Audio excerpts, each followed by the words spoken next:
പ്രിയപ്പെട്ട അധ്യാപകരെ, എൻ്റെ പ്രിയ സുഹൃത്തുക്കളെ, എല്ലാവർക്കും എൻ്റെ നമസ്കാരം. ഇന്ന് നമ്മൾ ആഘോഷിക്കുന്നത് നമ്മുടെ രാജ്യത്തിൻ്റെ 78ാം സ്വാതന്ത്ര്യ ദിനമാണ്. അനേകം വീരനേതാക്കളുടെ ത്യാഗത്തിൻ്റെയും രക്തസാക്ഷിത്വത്തിൻ്റെയും സമരങ്ങളുടെയും ഫലമായി 1947 ഓഗസ്റ്റ് 15 നാം സ്വാതന്ത്ര്യം നേടി. ഇത് ഒരു ഓർമ്മപ്പെടുത്തലിൻ്റെ ദിനമാണ്. നിശ്ചയദാർഢ്യത്തിൻ്റെ, സഹന സമരങ്ങളുടെ, രക്തച്ചൊരിച്ചിലിൻ്റെ ഒരു ഓർമ്മ ദിനം.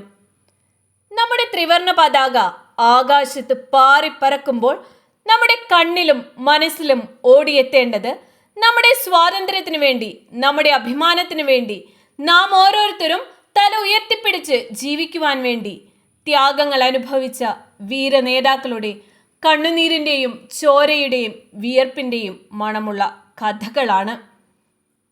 ഒരു പുലരിയിൽ കണ്ണു തുറന്നപ്പോൾ നേടിയെടുത്തതല്ല നാം ഈ സ്വാതന്ത്ര്യം. ആയിരക്കണക്കിന് ജീവന്റെ വില കൊടുത്തു വാങ്ങിയതാണിത്. തങ്ങളുടെ മാതൃരാജ്യത്തിനായി എല്ലാം വിട്ടുകൊടുത്തപ്പോൾ അവർക്കുറപ്പുണ്ടായിരുന്നു തങ്ങളുടെ മക്കൾ ഒരു സ്വതന്ത്ര രാജ്യത്തിലേക്ക് കണ്ണു തുറക്കുമെന്ന്.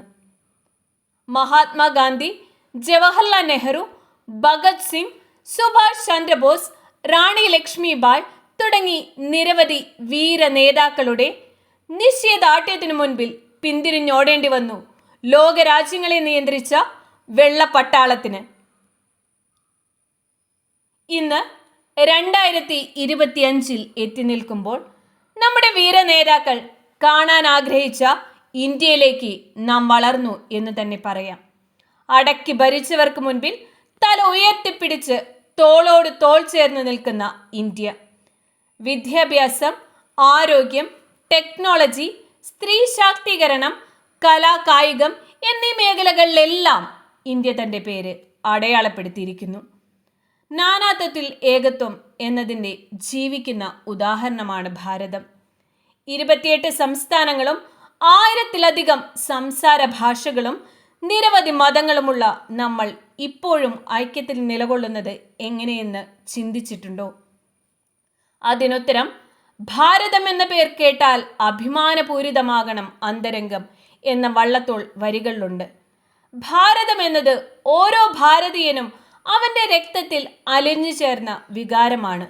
അവൻ്റെ ജീവനാണ്, അവൻ തന്നെയാണ്. ദേശസ്നേഹം എന്നത് വികാരം മാത്രമായി നിലനിൽക്കാതെ ഓരോ പൗരനിലും നിക്ഷിപ്തമായിരിക്കുന്ന കടമകളുടെ നിർവഹണം കൂടിയാകട്ടെ. ഇനിയും ഉയരങ്ങളിലേക്ക്, ലോകത്തിൻ്റെ നെറുകയിലേക്ക് ഭാരതത്തിൻ്റെ പേര് ഉയർത്തിക്കൊണ്ടുവരുവാൻ നാം ഓരോരുത്തരും പ്രതിജ്ഞാബദ്ധരാണ്. നമ്മുടെ ഭാരതം അതിൻ്റെ എല്ലാ അന്തസ്സത്തയോടും കൂടെ നിലനിൽക്കട്ടെ, വളരട്ടെ. ജയ് ഹിന്ദ്.